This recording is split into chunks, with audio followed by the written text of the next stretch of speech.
राज्याचे उपमुख्यमंत्री आमचे डेडिकेट टू कॉमन मॅन यांना वाढदिवसाची हार्दिक शुभेच्छा।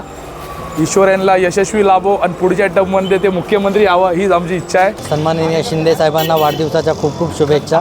आई तुळजाभवानी त्यांना उदंड आयुष्य द्यावं आणि आयुष्यात भरपूर यश द्यावं आणि पुढच्या वर्षी साहेब खरंच मुख्यमंत्री हो पुढच्या टर्ममध्ये ही आमची इच्छा आहे। हॅपी बर्थडे शिंदे साहेब, तुम्ही महाराष्ट्रासाठी खूप चांगलं काम करत आहे। पुढच्या टर्मला तुम्ही मुख्यमंत्री व्हावं हीच आमच्या सगळ्यांची इच्छा आहे। युवांसाठी तुम्ही खूप चांगलं काम केलं आहे, ते बघून आम्हाला खूप बरं वाटलं। हॅपी बर्थडे शिंदे साहेब, तुम्ही युवांसाठी खूप चांगले काम करतात आणि तुम्हाला खूप खूप शुभेच्छा, असेच काम करत राहा। शिंदे साहेब वाढदिवसाच्या शुभेच्छा। महाराष्ट्रात सुधारणा चांगले चालू आहे, चांगले काम करतात ते। वाढदिवसाच्या खूप खूप शुभेच्छा आहे। शिंदे साहेबांबद्दल बोलायचं, शिंदे भरपूर काम केलं आहे आणि त्यांची सहनशीलता आणि त्यांचं काम फार उत्तम आहे। त्यांना वाढदिवसाच्या हार्दिक शुभेच्छा।